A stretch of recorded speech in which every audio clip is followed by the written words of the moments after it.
thank you to all of you for joining us for this tremendously powerful documentary and what I think is going to be a tremendously powerful panel as well. We are joined, of course, by Ernie and Joe, the stars of the film, but we are also joined by Terry Gilbert, a superb criminal defense as well as civil rights lawyer based in Cleveland, Ohio, and Kimberly Foxx, or Kim Foxx, the Cook County, Illinois state's attorney. And the way this panel is going to work is we're going to have a brief discussion with each of the panelists individually, and then, as Patrice indicated, we will open up the floor to your questions. So without any further ado, let's start with you, Kim. As a prosecutor, how did it feel to watch this film? You know, first of all, thank you so much for having me. I feel so honored to be a part of this panel.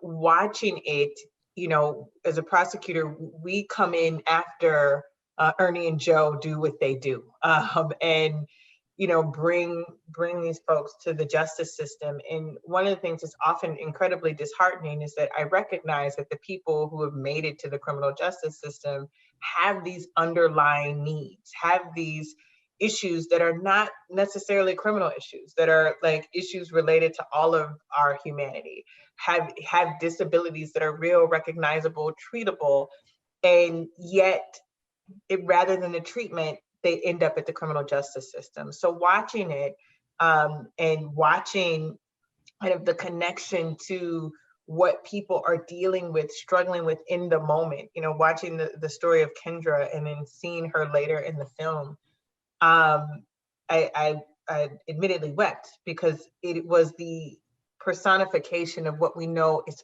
possible, not just to live, but what about a justice system that recognizes that in that moment, it was in isolation. Let's not saddle her with prosecution or convictions that will far outlast that moment of crisis that she was in. So it was incredibly heartening, and I think a real demonstration of what's possible with law enforcement when we deal with issues of mental health and substance use disorder. Kim, what role do prosecutors' offices play in helping to change the culture of policing like has been changed in San Antonio? I think we use the bully pulpit that we have to say, listen, what you are doing on the front end, the interventions around making sure that people's needs and services are met, are best suited at the community-based level rather than the courthouse. And so encouraging additional resources for diversion, for deflection, for intervention, where we are, you know, signing off on that we're okay with that. And so saying, you know, we want to shrink our footprint of people who are suffering from mental illness or substance use disorder, and really want to shift our resources to community-based services so that the full needs of community members are met. And so partnering with law enforcement to work on those types of deflection programs is absolutely critical. Kim, I'm going to play devil's advocate for a moment. Yeah. What would you say to a recent law school graduate applying for a job in your office who says, look, I don't want to be a prosecutor so I can deflect or divert. I want to try cases and I want to prosecute criminals and I want to make sure that they are locked up forever and they never see the light of day. How do you respond? What I say to people is, you know, for example, in Chicago and Cook County, we have a real gun violence problem in our community. And yet when we look at our resources for the people who are coming into our office, that gung-ho prosecutor is far more likely to pick up a case involving someone who has a substance use disorder, who is shoplifting to feed their addiction, who has mental health issues, who are sleeping in doorways. Like 40% of our cases come from people with substance use disorder, 40% in a place like Cook County. And then when you look, most people who come with those substance use disorders have another condition attached to it, right? You know, they're dually diagnosed. And so maybe they have bipolar and they self-medicate with a drug. And so for that gung-ho prosecutor, what I say is, do you want to keep our community safe? It's about community safety. It's about healthy, thriving communities. And that means using the weight of the justice system where appropriate, and absolutely using the resources of community to deal with issues that shouldn't be there. We know that we have a public health and mental health crisis here. We also know the criminal justice system is ill-equipped to handle it. Now, related to violence, that's where our attention should go. But so much, a smaller fraction goes to that because we spend so much time dealing with things that could best be suited in the community. Beautiful answer. Beautiful answer. In large part because I agree with it. Final question for you. Do you have programs similar to San Antonio's program in Cook County? So Chicago, which is half of our county, has crisis intervention training that they've done. We have a unit and a deflection unit, but it's relatively small compared to the need of the size of Chicago and the size of Cook County. So one of the things that we are working on, we've pulled together with our office, various stakeholders in mental health, public health, substance use disorder, community members, to work on formulating what it would look like to build that out.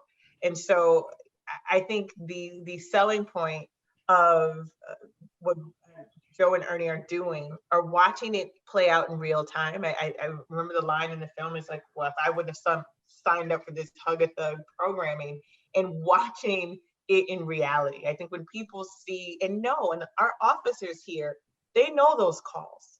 They know what's happening and sometimes feel helpless. And so arming and empowering our law enforcement partners to work collaboratively to deal with these situations that they deal with far too often and often feel ill-equipped to deal with, giving them that ability to do that is critical. And we are doing that here in Cook County. All right. Well, great insights. Thank you so much, Kim. Thank you. And now we're moving on to Terry Gilbert.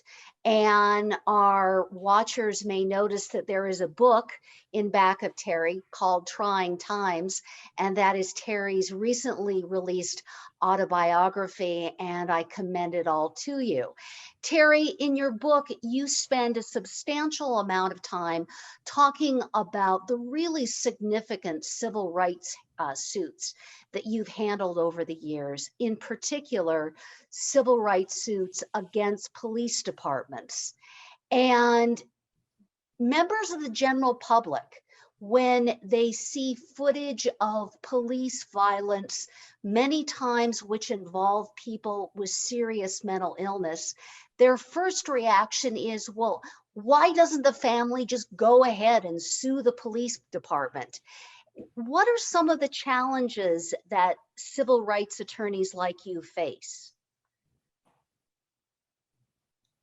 Unmute yourself. Thank you. I would like to thank all of you for being part of this panel and the ABA for inviting me to do this. I appreciate it. I have a unique perspective because I started off and continue to be a criminal defense lawyer, but I have a significant civil rights practice. And I started doing these cases when it was not popular. Yeah. What's the difference? When judges would tell me, why are you bringing this case? You have some game to do whatever. Okay, cool. If someone wants to go for. Yeah, he does. Could someone mute? Thank you. Okay, so I don't know if, so I was doing civil rights cases before they were popular. And I've had judges tell me, you have no business bringing a case like this. No jury is ever going to award compensation to the family because the police are always right. Obviously, in the last 20 years, it's changed a bit since Rodney King.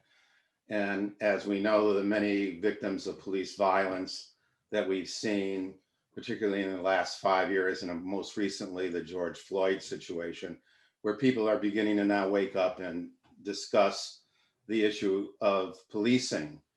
And so what I've been trying to deal with in my cases is the concept of de-escalation.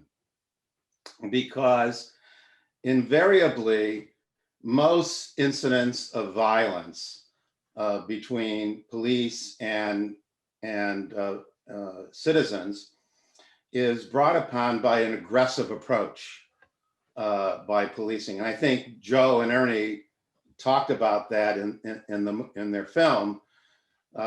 You know, the best thing to do is, from a tactical advantage, from what I understand, is take your time, keep things cool, try to talk to the people. And I mean, unless they're pulling a gun on you and ready to fire, you don't need to use deadly force. We had the same problems in Cleveland for years. And in 2015, the Justice Department came in and worked out a consent decree with the city of Cleveland. And one of the first priorities in that consent decree was mental health critical training for approaching mental health suspects or people in distress. And now we have a program where there's 40 hours for the CIT people, in other words, the crisis intervention people unit, and 8 hours a year for all other patrol officers in the department, because we thought that would be a big first step to reducing the amount of excessive force in the city of Cleveland. If you recall, there was a Tamir Rice case where he was waving a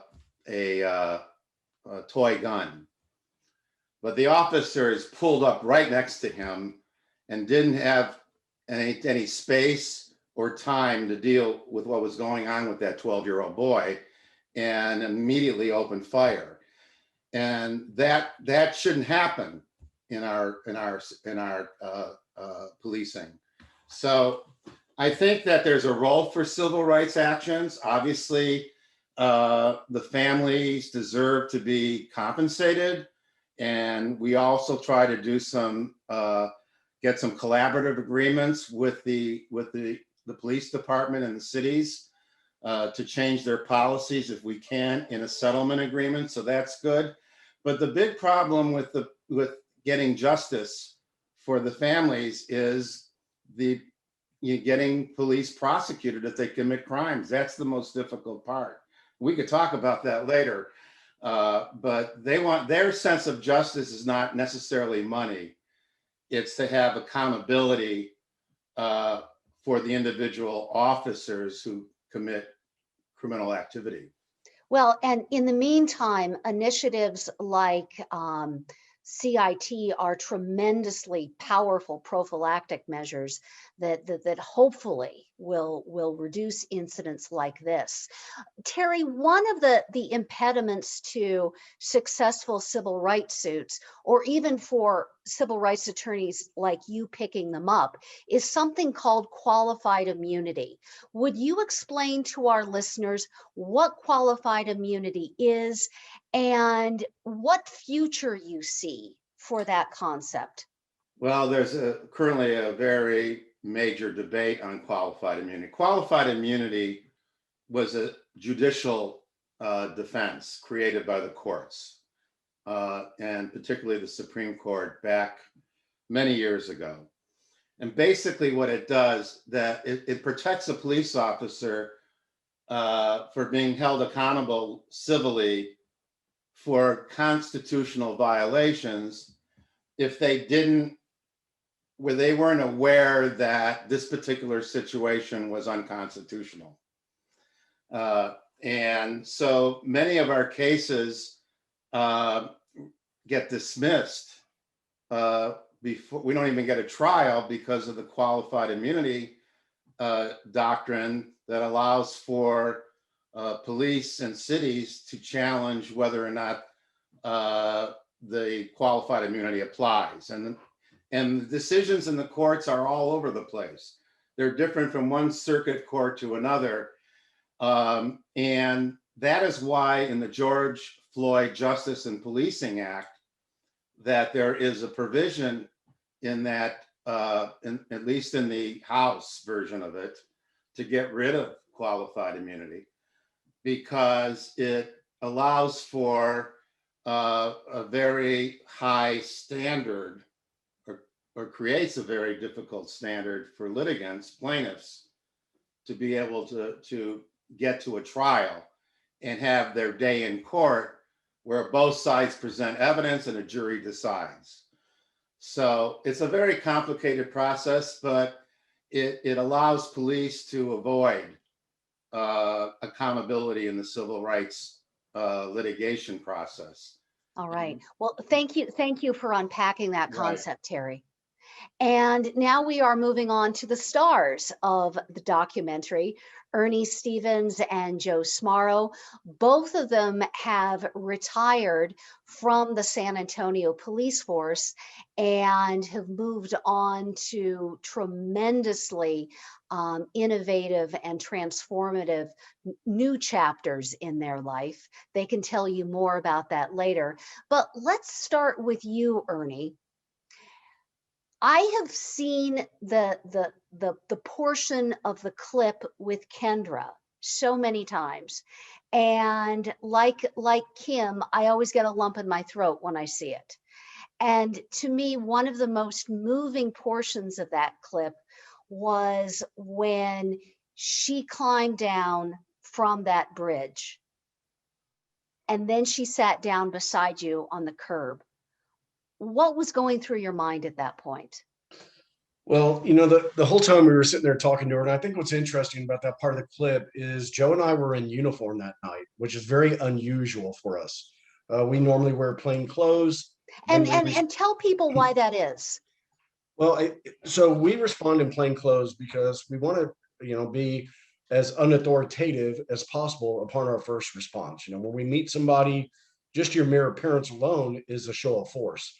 And if you look at how officers are dressing today with outer carry vests, with tasers on the outside and shotgun shells and just extra magazines for their guns with all these bullets on, it looks scary. And that's so is that part of the de-escalation that Terry was talking about? I mean, for us, it was, but we wanted to go in, you know, showing sometimes less is more, right? So if we would go in blue jeans and a t-shirt, usually we would just show our badge and put it away and just talk like you see at the beginning of the film in the courtroom. But on this particular night, we were working overtime and we were in uniform, which goes to show that if you properly use the training and de-escalation and body language and tone of voice and intonation, those skills will still work. Because immediately when she saw us, all she saw was the uniform and it was, get away from me, I don't want your help. Y'all never help was what she, sorry, that's a Texas term. You all never help. Let's try to clean it up. And you know, but I told her, well, we've never tried to help you. You don't know us. You just know the uniform, but you don't know Ernie and Joe. So we're going to talk to you for a little bit. And I think when I sat down, in fact, I know when I sat down on the curb, because she told me later in the car on the way to the treatment facility, she goes, you know, when you sat down, that just threw me off because I thought y'all would try to run and save me and grab me. And I knew right then that the choice was mine and it was up to me to make the choice. So it was a very powerful moment. And, you know, it's just something where I feel very comfortable in my speaking skills, just like Joe does with his. And it was just, I felt the proper way to approach that. And, you know, we get bashed all the time about, you know, y'all sit down, the hug of thugs, you know, but that's okay. Because in 12 years, Joe and I never used force on anybody. And we deal with the most psychotic people in the city of San Antonio. So when someone alleges that you're hugging hug a thug behavior, what's your comeback? What's your response? Well, I don't have to really have a response because once the chief of police mandated CIT training for everybody in the San Antonio Police Department. So I didn't have to sell the program to anybody. Okay. All they had to do was receive the training and then go out there and apply the training. And then immediately our phones would start, you know, they would call us. Hey guys, that stuff you taught, it actually worked. Or I tried it at home and my wife thinks I'm a new person now or whatever. So it's the active listening skills, the de-escalation is fundamental in CIT training, but there's also a part of humanity that I think officers have to display and being vulnerable and authentic and just being willing to give of themselves to say, look, I'm trying to connect with you. And I want you to help me understand exactly what you're going through so I can see if I can be a part of this solution with you. Now, this particular clip didn't show it, but the entire film does show your follow-up with Kendra. How many people do you actually follow up with? And are all ongoing relationships that successful? No, unfortunately not. And we don't get to follow up with as many as we would like to because, our unit is very small. For a city of 1.7 million people, we had 10 officers on the unit. Some of them are assigned to threat assessment, some are assigned to training, some are on special assignments. So Joe and I really would have to handpick, hey, which one of these cases really needs follow through, because they're really in that slippery slope of doing well or falling right back into a crisis. So very few had follow up. I'm glad they showed Kendra. Joe and I would follow up with as many as we could. And in some cases, we were unable to make contact with others, which makes sense because if you're an adult living in the United States with a mental illness, do you really want the police in your everyday life? I would think not. Well, and beyond that, you probably remind them of one of the worst days of their lives, and they just don't want to go through that again. And that's possible, with Kendra. And as you see in the film, if you watch the full version of it, I tell her, look, we don't want Kendra back up on that bridge. That was a bad day for you. And we want you to do well. We want you to succeed, but there's only so much we can do. Really, the rest is up to you. Sure, sure. Final question for you. Tell everyone what you're doing now. Right now, I'm working with the Department of Defense. I retired in January, and I work here locally at Lackland Air Force Base. And they have the contract with the Navy that trains all the security forces. So that's my job now, is I do the training for the Navy. All right. How many years were you on the San Antonio Police Force? 26. Wow. It's a lifetime. That's a lifetime. It felt like it. All right. Thanks for all your insight. And now we will move to the other part of the duo, Joe Smarro. Thanks for being with us, Joe. You can't help but be moved by the personal insights you shared with everyone in that small clip that we saw, and certainly in the film as a whole. Can you explain to us how your personal struggles with wellness have informed your work as a police officer, and in particular as part of the mental health unit? Yeah, thanks, Elizabeth. I appreciate it. And I'm grateful to be on this panel with Terry and Kimberly as well. It's an honor for me. And so I love this question because I have no issue telling people that my first couple years on the mental health unit, I was a total hypocrite. And I wasn't in treatment myself. And I was showing up every day telling people, if you would just do X, Y, and Z, if you would just go to the doctor, if you would just take your medication, if you would just listen to what we're telling you, like, you wouldn't have these struggles. And it's not that I was apathetic towards them. I really felt that way. But the problem is I wasn't doing that myself when I was suffering in silence myself. And I used work as a scapegoat. And I think a lot of people, regardless of our profession, we tend to do this, right? It's this whole compare and despair type thing where, for me, when I got to go to work on a mental health unit, I dealt with some very sick people. And so I would look at them like, well, at least I'm not that bad. So I guess I'm not that bad. Or at least I'm not homeless, or at least I'm not addicted to a substance, or at least, and it allowed me to go a couple years before I really realized something was off with me. And I was going through another divorce, and my wife, as she was leaving, told me, there's something really wrong with you. And so that's when I finally decided to reach out to the VA, and I started going into treatment. And it really did save my life. I mean, not only did it save my life, but it increased my ability to perform at my job by so much. I mean, I can't even measure it, but my ability to really start to see people and not focus on the problem as to why I was there. And that's where I thought of this idea of, this catchy little saying of, focus on the person, not the problem, and connection before correction. And so to me, and that's where that whole TEDx talk I gave too about I see you. It was like, look, it's not that I don't care about why we're here, but we'll get to that later. But before we do any of that, like, I want to know you as a person, because we all have a story.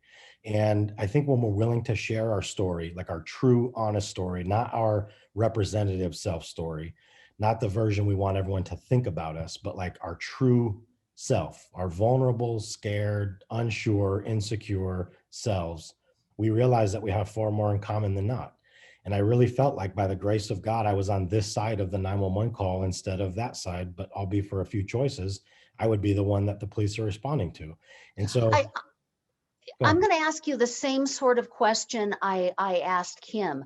I asked her how she would deal with the gung-ho new attorney who wanted a job in her office prosecuting criminals and putting them away forever. How do you deal with a new recruit on the police department who just wants to arrest people and move on, who doesn't want to engage in any of these hug-a-thug programs? Yeah, first with a smile, and I say, "Oh, Lord, help you." But it's so sad to me. I've really learned a lot over 15 years of doing this, and I've shifted perspectives many times. And I agree with what Terry was saying. De-escalation it's such a word that gets thrown around that few people really understand what it means. And when we teach the cadets, what I will say is the last couple of years, we've seen an increase of cadets that actually said, look, I don't want to go do all that high speed stuff. I want to do more what you guys are doing. And I have a unique ability to kind of poke cops in their eye and then love on them because I do love the men and women that serve in this capacity, but I also know that they're sold a whole bunch of nonsense and they're injected with fear and paranoia. And there's such a disparity between the idea and just the concept of what it means to be a police officer. Like, I want to go serve my community. But the problem is they get into these paramilitaristic training academies where they're shown all these terrible videos of officers being shot in the face. And then they're told, go serve your community. And they're terrified. And they're so afraid to deal with the people in the community that it really is a barrier for them to connect with them. And so I would tell them, look, I get there's appeal to want to do all that high speed stuff, but all you have to do is have any bit of sense at all and pay attention to the world around you to know that the high speed stuff does not last and it's not going to work. Well, you raised an interesting point that I want to clarify. Are we to understand from your remarks that there's no nationwide curriculum in police academies, that it's individual from state to state or maybe even city to city? City to city, town to town. Policing is decentralized in this country, and it's a huge problem. There are some people, our academy is about 7.5 months long. There are some academies, even within our own state, that are like 3 months long. And you're carrying the same gun with the same authority, and they have there's just not enough training. And I would imagine that an extension of that is there are no uniform standards for admission to police academies. That's also correct, and a problem. Okay. Yep. Okay. I'm going to ask you a question that you may not know the answer to. Anecdotally, it has been reported that mental health problems have increased significantly during the pandemic for a variety of different reasons. Have you heard from your former colleagues on the San Antonio force that there's been a spike in mental health calls? Yeah, 100% across the board. And it's for a myriad of reasons. But, and just to make it personal again, I tell people if I was 14 right now going through this, I don't know that I would still be here. And why I say that is because school was my sanctuary. School was my safe space. Home wasn't a good place for me. Home was a very dangerous place for me. And up until I left home after 15 years old, I did not like being there. And that's why I got involved in extracurriculars and plays and drama and sports and whatever I could do to stay away from my house. And so for right now to be forced to be home because schools are closed would be incredibly difficult for me to deal with. And so I empathize with them. But we also know that we've seen, like just in Bexar County, we've seen a 35% increase in suicides with our adolescent population. Wow. And it's just, so yes, not just anecdotally, but also statistically, we've seen a drastic increase in not just suicides, but just mental health across the board. I think the pandemic has really revealed the issue as it is, but at a greater scale. Wow. Well, not unexpectedly, we have a lot of questions in the queue for both Ernie as well as Joe. Don't worry, Terry and Kim, we will get back to you in a few moments. But to both of you, what has been the response thus far to the documentary, and have you seen any positive changes in light of it?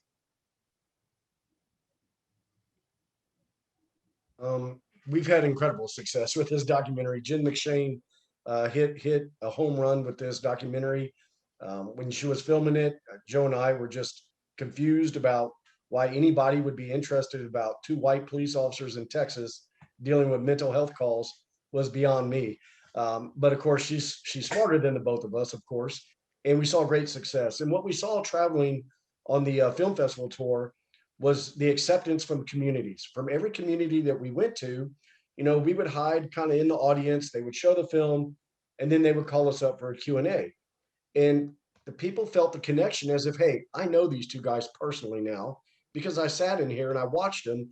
And then they would begin to share their most intimate just testimonies with us of, my daughter might be here today if you would have come to our house, or, if our police department did this kind of training, my husband would still be alive today. And it was just very just heart-wrenching to hear some of these stories about the connection that this film was making.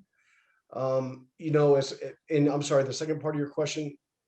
Have you seen or heard of any positive changes in departments throughout the country because of the film?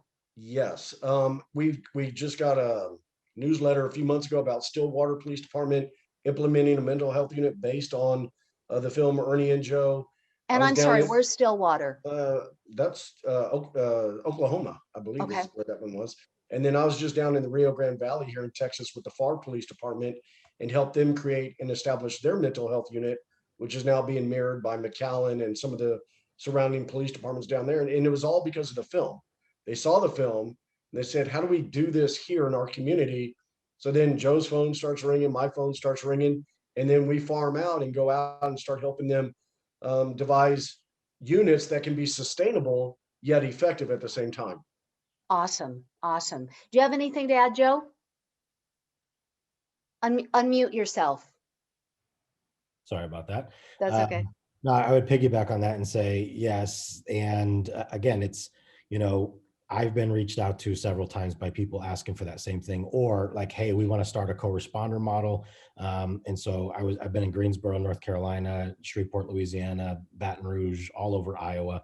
And a lot of them are like, hey, they want to use things that they've seen in the film as, ways to move forward. And what Jen has always said too, is it was never meant to be a how-to, right? This isn't a blueprint, but it's certainly something to provide an option or an alternative and start conversations about how you can do things better in your community. Great. Someone in the audience asks if San Antonio has a mental health professional that rides along with any of the cars in the mental health unit. Yeah, we're not a true co-responder model. We always had 2 officers in all of our cars, which is a big reason why we never had to use force, Ernie and I. But we did have 3 clinicians assigned to our unit. And how we utilized the clinicians for the most part was on follow-up and case management. For us, to me, it never really made sense to just send in a clinician on their own before we deemed it safe. And because we were so good at what we did, and we've done this for so long, you're duplicating work and processes when you have, because you're not treating the problem on the scene, you're not doing therapy on the scene, all you're doing is de-escalating and navigating. And so we would de-escalate, navigate, but once we got them into treatment, we would notify our clinician, hey, this person just went in, if you want to follow up with them. And then again, there was a great program that was created before we left. And, we would get people like the consumers in the community with a mental health issue would sign waivers or release of information for cops, like for the clinicians and cops to be notified when they are going to be released from the hospital. I mean, that's unheard of, but it's because it's relationship-based policing, right? It's not it has nothing to do with law enforcement. It was more about relationship-based interventions. Interesting. And what you underscore is that you and Ernie are not clinicians. You're not doctors. You're police officers. And when appropriate, you turn them over to the professionals in that area. Ernie, question directed at you. And one of the listeners noted that you mentioned diversion and diverting people several times. Can you talk about San Antonio's program for diverting people out of the criminal justice system? Sure. So I think the clip they're talking about is when we had a veteran that was suicidal that we had contact with. And he did have a misdemeanor warrant for his arrest. However, here in Bexar County and through our policies and procedures, if we come across an individual that has committed a misdemeanor crime or has a misdemeanor warrant, we have the discretion with approval to divert that person away from jail and put them actually into mental health treatment where they can get stable. Part of that process is, and will they still pick up a criminal conviction, or will that arrest appear on their record? No, they'll still the warrant will still be active. It will not be served at that moment. Okay. But we've got like other avenues of intercepts, right? So one of those is if the person does go through the jail diversion program and has to go through the criminal justice system, then their case is assigned to a mental health court. Before I left, I was assigned to the program for intensive care coordination, which we identified the top 100 highest utilizers, mental health utilizers, that would go into the emergency room on involuntary commitments. And what we found was several of those patients also had criminal cases.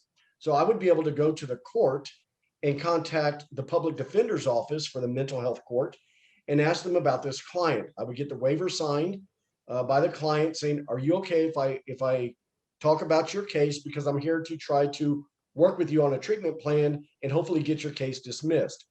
What was very interesting in that is the public defender's office were all for it. A lot of the prosecutors were kind of unsure how this was going to work out, because now you have a police officer saying, hey, I want to advocate for this person not to go to jail. And if you'll put them in my care, I will take them to pretrial services, community service, give them UA testing, get them, make sure they're in case management. They see their doctor, take their medications, and we'll check in with them 2-3 times a week. We'll do ID recovery for them. We'll do whatever the parameters are for pretrial services. And if they do what they're supposed to do in 3 months, 6 months, will you dismiss this case? And I had 100% success rate, because it's very simple, right? If somebody's in treatment and they're stable and they're not constantly going into crisis, they're not going to revolve through the criminal justice system or through the hospital system, because now they have treatment. And what we found was we tried to track where were the gaps in services. Well, a lot of them didn't have a doctor, so we provided a doctor. They didn't have money for medication or insurance. We would pay for their medication. A lot of them didn't have transportation. I was the best Uber driver in the world. I would just pick them up and bring them to the doctor, or I'd take a paramedic with me and we give them an injection out in the field. And we had incredible success with this program here. Wow, you're an incredible human being. Thank you for all that. Final questions for both Kim as well as Terry. Kim, even through my laptop screen, I could see the wheels in your head turning. What are some of the takeaways you have from this film? Yeah, my wheels were turning. It is incredibly inspiring to see the first responders respond this way. Again, because it is that first interaction. It is that first moment where things can go totally left, and lives can be lost. And so I think for me, it is elevating what this work looks like. Terry says it, people use the phrase de-escalation a lot. But like watching it utilized and really having officers like Ernie and Joe talk to other officers in as he listed the cities that they've been, I'm like, say Chicago, because I think in big city departments where with the news of the day now and what feels like a constant barrage of incidents of officer involved shootings that we are watching on video, so many of which ramp up so quickly that to the point that was made earlier, that if we just took 3 steps back, if we just took off the outer vest, if we didn't have all of the gear that says that we're ready for battle, I know for a fact, you know, we look at these cases and we see, you know, what happens. And it is my job as a prosecutor, to Terry's point, to evaluate whether there's something criminal here. And I think the part that is often lost is it's either criminal or not, but it's a training thing. It is clearly this, what mindset you walk into and what you are told that engagement is supposed to be about. That training where someone doesn't want to take a life, but you are ill-equipped to bring it back, to just take a breath. And so, you know, as I'm thinking, it is around training. It's training for the first responders, training within our office, so that when we are, you know, if someone is brought to the justice system, when we talk about diversion, when we talk about programs like Veterans Court or mental health court, that it is the default thought that those folks, that's where they go automatic, that the hurdles that we put into place for people to qualify, if you had a previous arrest. I mean, I think Ernie and Joe and Terry all know this. People who are living with mental health may have multiple contacts with the criminal justice system, may have multiple convictions. And we put so many bars in place. Well, if you've got a conviction, you don't qualify for this diversion program, and they aren't going to get the treatment that they need. And so it is about, you know, how do we engage earlier? How do we diminish barriers? And how do we have people who have real life experiences say it doesn't have to be this way? I mean, I think that's the thing that we are all, as we watch these incidents on the news, there's a pit in my stomach, because I know it doesn't have to be this way. And this film just demonstrates over and over again that we can do better. Yeah, and I hope you can tell some of your colleagues that it doesn't have to be this way. Terry, I'm going to give you the last word. Have you ever met any officers before like Ernie and Joe? And what would the world be like if we had more police like these two? Unmute yourself. Unmute. Yeah, the world would be totally different if we had people like Joe and Ernie in every department in the country. This is not necessarily rocket science. It's basic humanity, with an understanding that mental illness is pervasive. And up until these progressive ideas about de-escalation and how to approach mental health situations, policing was just about arresting. It wasn't if they were called to a 911 call, if there was a domestic violence or something like that, it would be just getting there and arresting the person. And I look at my career and all the people all the families that I've represented who lost loved ones, which could have been avoided had these simple techniques and tactics been used in those cases. It's staggering. I have a case right now where the family called 911 because the son was in a bed having a seizure. And one officer came, he was in a rural area, along with the EMT, paramedics. That officer told the paramedic to step outside. The officer went into the bedroom, and the individual was on his stomach with his hands underneath his abdomen. And rather than talking and interacting and talking to the family what's going on, the officer went to the bed and grabbed him and tried to pull him out, and he saw the knife underneath his hands. And one thing led to another, and he shot him 7 times in his bedroom.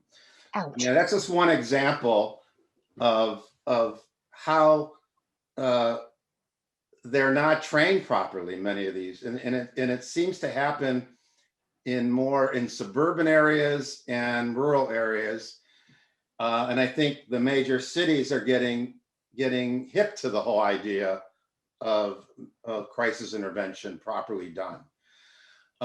And like it was said earlier, unless we have a major federal impact legislation that makes some uniform training on all aspects of police intervention, not just for mental health issues, we would be better off as a society. All right. Well, thank you for sharing that story with us. I saw everyone on the screen wincing when you mentioned it.